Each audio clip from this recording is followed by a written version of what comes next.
I've been in Parliament more than 25 years. I can only remember the fingers of one hand an occasion which I thought was more important than Leveson, because it's not just about the short term, it's not about placating public opinion in the short term, it's about laying down a set of standards which are going to be sustainable for many years to come.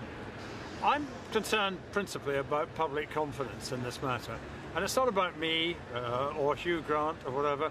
It's about people like the Dowlers and the McCanns, whose lives were turned upside down by the actions of the press. And so any system has got to reflect their interest. But at the same time, you have to balance that against the very important consideration that a free, vibrant, sometimes aggressive, robust press is an essential feature of our democratic system. Well, of course, self-regulation is always available to the press. You don't have to have a special arrangement. If you're an editor sitting at 10 minutes till copy time, then you can easily say, look, we're not going to run that story because it's an intrusion into the private life of people who are suffering terrible grief because they've lost a daughter, for example. So the self-regulation is always available. The question is whether you institutionalise it.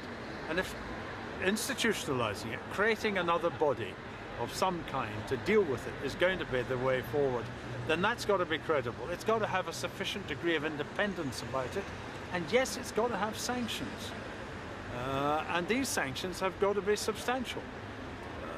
But if you start laying this down in the Act of Parliament, if you start saying, be the regulatory body, but by the way, this is what we want you to do, then I think that does get close to this whole notion of political control of the press, which I hope everyone is determined to avoid.